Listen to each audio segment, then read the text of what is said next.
व्रत भंग में प्रायश्चित विधान तथा पुनः यथा स्थिति में आने की विधि। व्यास जी कहते हैं, सन्यासी को कामवश स्त्री प्रसंग करने पर समाहित होकर प्राणायाम कर पवित्रता पूर्वक प्रायश्चित के लिए सांतपन नामक व्रत करना चाहिए। तदनंतर संयत मानस होकर नियम से चांद्रायण व्रत करे।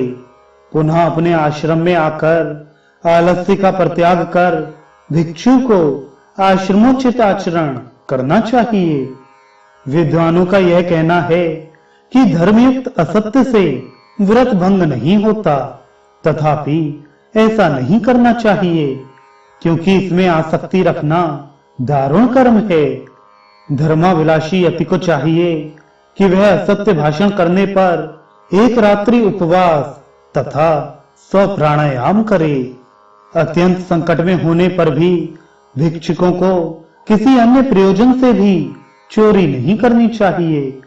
चोरी से बढ़कर दूसरा कोई अधर्म नहीं है। यही सबसे बड़ी हिंसा भी है, क्योंकि इससे आत्मज्ञान विनष्ट हो जाता है। ऐसा स्मृतियों का सिद्धांत है। यह जो द्रव्यण धन नाम की वस्तु है, यह बाहरी प्राण ही है। इसलिए जो जिसके धन का अपहरण करता है, वह उसके प्राणों का ही हरण करता है। निश्चित ही धन हरण करने वाला दुष्टात्मा आचार से भ्रष्ट और व्रत से च्युत हो जाता है।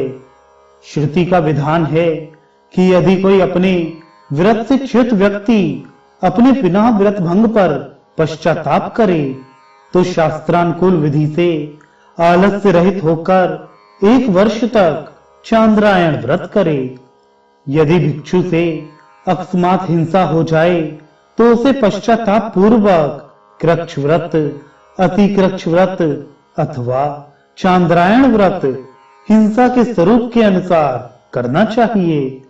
इंद्रिय की दुर्बलता के कारण यदि स्त्री को देखकर यति स्खलित हो जाए तो उसे 16 प्राणायाम करना चाहिए। दिन में स्खलन होने पर 3 रात का उपवास और 100 प्राणायाम करना चाहिए। एक का ही अन्न भक्षण करने, मधु ग्रहण करने, नवश्राद्ध संबंधी अन्न तथा प्रत्यक्ष लवण खाने पर प्रजापत्य व्रत को पाप की शुद्धि का उपाय बतलाया गया है। निरंतर ध्यान निष्ठ पुरुष के सभी पातक नष्ट हो जाते हैं। इसलिए महेश्वर का ज्ञान प्राप्त कर उनके ध्यान में परायण रहना चाहिए। जो ब्रह्म परम ज्योतिरूप सभी का अधिष्ठान अक्षर अद्वितीय है तथा जो सभी के भीतर स्थित है, परम ब्रह्म है, उसे महेश्वर जानना चाहिए। यही महेश्वर देव, महादेव एवं अद्वितीय परम शिव हैं। यही अविनाशी अद्वैत हैं और यही आदित्य के भीतर प्रतिष्ठित परम तत्व हैं।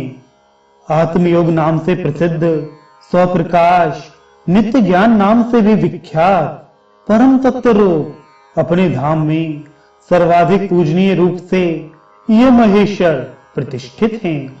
इसलिए महादेव कहे जाते हैं।